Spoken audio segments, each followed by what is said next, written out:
Hi friends, welcome back to DSA placement series. इस video में हम डिस्कस करने वाले हैं पिछले चैलेंज का सॉल्यूशन, जिसमें हमारे पास दो लोग थे। दोनों को वाटर डालना था प्लांट्स में बारी बारी से साइमल्टेनियसली, और हमें फाइनली बताना था टोटल रिफिल्स कितने हुए। ठीक है, अगर आपने क्वेश्चन नहीं देखा है तो प्लीज आप लास्ट वीडियो का क्वेश्चन देखिए, डिस्क्रिप्शन में आपको उसका लिंक मिल जाएगा। मैं इस वीडियो में डिस्कस कर रहा हूं इसका सोल्यूशन। राइट, तो हमारे पास फंक्शन का डिक्लेरेशन अवेलेबल है, मिनिमम रिफिल, जिसे कॉल करते वक्त पास करे जाएंगे कुछ आर्ग्यूमेंट्स। पहला आर्ग्यूमेंट होगा वो एरे, जिसके अंदर प्लांट्स की रिक्वायरमेंट है, मतलब किस प्लांट को कितना वाटर चाहिए वो है। दूसरा इंटीजर एलिस की कैपेसिटी है कंटेनर की, और तीसरे में बॉब की कैपेसिटी है कंटेनर की। ओके, अब हम लोग डिस्कशन स्टार्ट करते हैं। सबसे पहले हमें कुछ वेरिएबल्स की जरूरत है। एक वेरिएबल हमें चाहिएगा कैन ए, जिसे बार बार हम रिफिल भी करेंगे, जो इनिशियली फिल्ड होगा। तो can A is equal to capacity A कर देते हैं। दूसरा हमें चाहिएगा कैन बी, बॉब का can, which is equal to capacity B. ठीक है, इतने वेरिएबल तो चाहिए। अदर देन दैट हमें दो रिफिल्स भी चाहिए। ठीक है, तो मैंने कह दिया एक refill A is equal to 0, एक refill B is equal to 0। ठीक है, अल्टीमेटली हमें इन रिफिल ए और बी का सम ही रिटर्न करना है, वही हमारा आंसर है। ठीक है, और क्योंकि दोनों साइमल्टेनियसली चल रहे हैं तो हमें दो वेरिएबल चाहिए। एक चलेगा लेफ्ट टू राइट, तो आई को स्टार्ट कर देते हैं 0 से, और जे को स्टार्ट कर देते हैं एरे के लास्ट इंडेक्स से। एरे का नाम है प्लांट्स, तो एरे का जो हमारा लास्ट इंडेक्स हुआ वो हो गया प्लांट्स डॉट लेंथ -1। ठीक है, ये सारे हमारे इनिशियलाइजेशन डन है। अब हम लूप में एंटर करते हैं। लूप कब तक चलाना है? जब तक एलिस और बॉब एक दूसरे को क्रॉस ना कर जाए। तो मैंने कंडीशन मेंटेन करी, while I is less than J. ठीक है, मैं लेस देन इक्वल टू भी कर सकता था, लेकिन अगर मैं यहाँ लेस देन इक्वल टू करता तो मुझे लूप के अंदर इक्वल टू वाले केस को भी देखना पड़ता, और वो बार बार लूप के साथ चेक होता है। हम इक्वल टू वाला केस लूप के बाहर चेक कर लेंगे। आप नोटिस करिए, इसमें नंबर कंपैरिजन हमारे थोड़े से कम हो जाएंगे। समझ रहे हैं आप? बाकी आप पूरा ट्रेस देखेंगे तो आपको और क्लियर होगा।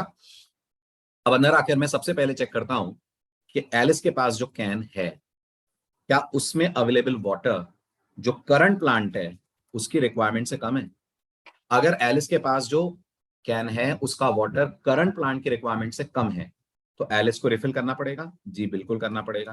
तो हम अपने रिफिल ए को प्लस प्लस कर दें, और कैन ए की जो वैल्यू है वो बराबर कर दें कैपेसिटी ए के। सिंपल है। अगर एलिस के पास अवेलेबल वाटर, कैन हमारा वाटर रिप्रेजेंट कर रहा है, प्लांट्स आई की रिक्वायरमेंट से कम है, तो रिफिल करो और कैपेसिटी को वापस, यानी कैन को वापस कैपेसिटी जितना कर दो। सेम लॉजिक हम लगाएंगे बॉब के लिए, कि क्या बॉब के पास जो कैन है विच इज कैन बी, वो लेस देन प्लांट्स, गौर कीजिएगा इस बार जे है क्योंकि Bob right to left filling कर रहा है। अगर वो लेस देन प्लांट्स जे है तो हम लोग बॉब के लिए रिफिल कर देते हैं, refill of B plus plus कर देते हैं, और साथ में can B is equals to capacity B कर देते हैं। तो ये वो केस हो गया जब पानी इनके पास कम होगा। ठीक है, अब ये रिफिल करके आएंगे। नहीं भी पानी कम होगा तो भी हम लोग को वाटर में तो पानी डालना, सॉरी प्लांट में तो वाटर डालना ही है।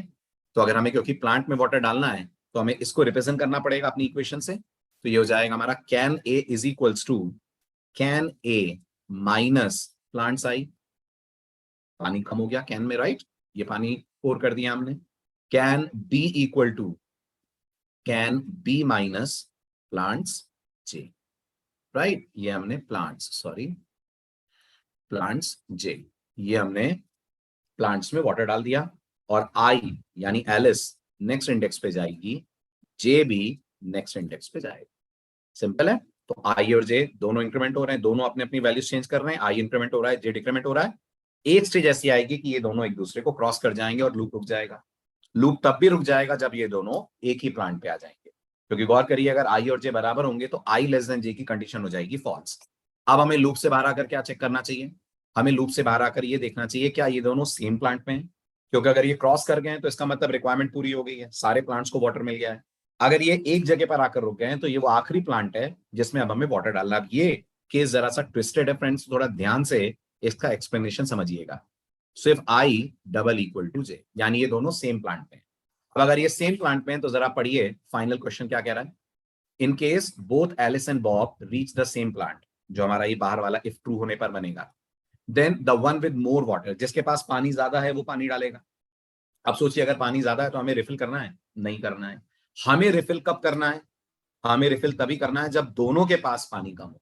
यानी ये लास्ट लाइन ही थोड़ी सी ट्विस्टेड है। हमें ये नहीं बताना है पानी कौन डालेगा, हमें बस ये बताना है रिफिल करना पड़ेगा कि नहीं। तो रिफिल कब करना पड़ेगा अगर दोनों एक ही प्लांट पे हैं? जब दोनों के पास रिमेनिंग वाटर प्लांट की रिक्वायरमेंट से कम होगा तो रिफिल की जरूरत पड़ेगी। तो इसके लिए हम एक इफ लगा दें और हम इस इफ लगाकर चेक कर लें कि जो कैन ए में वाटर है वो लेस देन होना चाहिए किसके, प्लांट्स आई के, एंड दोनों में कम होना चाहिए पानी, राइट। तो इसलिए एंड कैन बी में जो वाटर है वो लेस देन होना चाहिए प्लांट्स जे, और आई और जे क्योंकि बराबर है तो इट हार्डली मैटर्स, आप यहाँ पर जे की जगह आई भी कह दीजिए क्योंकि ये कंडीशन ही तब चलेगी जब दोनों ट्रू होंगे। अगर ऐसा है तो हम लोग रिफिल को कर देते हैं इंक्रीमेंट। यहाँ इस बात पे भी गौर कीजिएगा, इट हार्डली मैटर्स कि आप कौन से रिफिल को इंक्रीमेंट कर रहे हैं, चाहे रिफिल ए हो चाहे रिफिल बी हो, इंक्रीमेंट होना ही है क्योंकि दोनों के ही पास पानी कम है। ठीक है, अब अगर ऐसा है तो हम लोग ने रिफिल को इंक्रीमेंट कर दिया। फाइनली जब अपन लोग इस पूरे प्रोसेस से बाहर निकलेंगे, यानी कहां पर निकलेंगे अपन, ये हमारा इफ बंद हुआ, ये हमारा व्हाइल का ब्रेस बंद हुआ, ये हमारा फंक्शन का ब्रेस, तो यहां पर हम लोग रिटर्न कर देते हैं refill A plus refill, as simple as that, right. अब हम इसको रन करके देखते हैं, let's run the code first, फिर मैं आपको इसका ट्रेस भी देता हूं, राइट।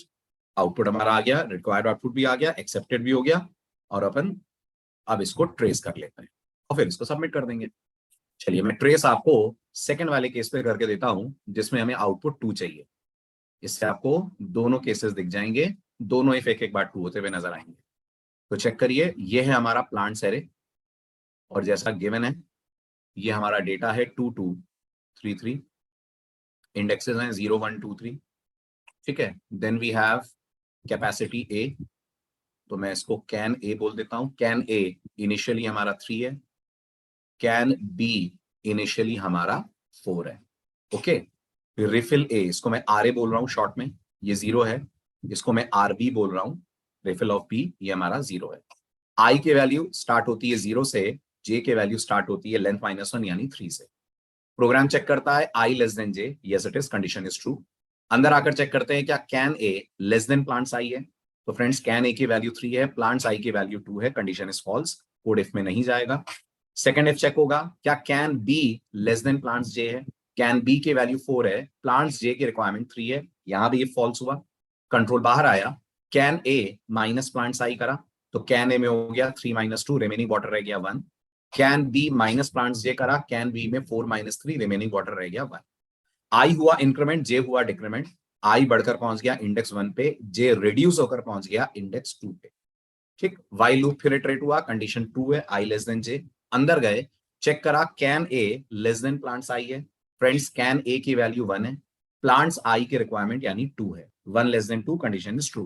कोड इफ के अंदर जाएगा, रिफिल करेगा। एलिस ने पहली बार अपने कंटेनर को रिफिल करा, तो एलिस का रिफिल वाला वेरिएबल 1 से इंक्रीमेंट हुआ, और एलिस का जो कैपेसिटी है ए वो इसको कैन में असाइन हो गई, तो इसका कैन वापस कितना हो गया, जो ओरिजिनल कैपेसिटी थी, ओरिजिनल कैपेसिटी कितनी थी, 3 थी, तो एलिस के लिए कैपेसिटी वापस 3 हो गई। ठीक, इसके बाद हमने चेक करा if can B is less than plants J, can be के अंदर 1 है, प्लांट्स जे की रिक्वायरमेंट 3 है, अगेन कंडीशन इज ट्रू।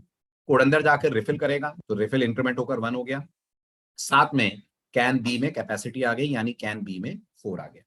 बाहर आकर हमने कैन ए में प्लांट साइज सब्ट्रैक्ट करा, तो 3 में से 2 सब्ट्रैक्ट करा तो कैन ए रह गया 1। फिर हमने कैन बी में से प्लांट्स जे सब्ट्रैक्ट करा, 4 में से 3 सब्ट्रैक्ट करा, हमारे पास अवेलेबल रह गया वाटर 1। उसके बाद आई को करा इंक्रीमेंट, जे को करा डिक्रीमेंट, आई की वैल्यू बढ़कर हो गई 2, जे के वैल्यू रिड्यूस होकर हो गई 1। नोटिस करिए दोनों एक दूसरे को क्रॉस कर गए, बाहर आए, I double equal to J, condition satisfy नहीं हुई। अगर होती, इमेजिन करिए अगर होती, तो देखिए क्या होता। इमेजिन करिए यहां पर हमारे पास 2 की रिक्वायरमेंट होती, ओके। अब इन दोनों के पास रिमेनिंग वाटर कितना है, इन दोनों के ही पास रिमेनिंग वाटर 1 है। अगर ये दोनों इस इंडेक्स पे आकर रुकते तो लूप रुकता, बाहर आते, दोनों के पास वाटर 1 है, यानी कैन ए भी प्लांट्स आई से कम है, कैन बी भी प्लांट्स आई से कम है, तो हम रिफिल को कर रहे होते इंक्रीमेंट, और तब हमारा रिफिल टोटल 3 हो जाता, मतलब दोनों का सम टोटल 3 हो जाता। लेकिन वो केस अभी है नहीं, क्योंकि जब हम बाहर आएंगे तो आई लेस देन जे कंडीशन फॉल्स हो जाएगी, आई जे को क्रॉस कर जाएगा, इफ कंडीशन भी फॉल्स होगी क्योंकि ये दोनों बराबर नहीं है, तो सीधे रिफिल ए और रिफिल बी का सम रिटर्न हो जाएगा। रिफिल ए और रिफिल बी का सम है 1 + 1, और यही हमें रिक्वायर्ड आउटपुट चाहिए था, विच इज 2। ये था इसका ट्रेस। अब इसको सबमिट कर देते हैं।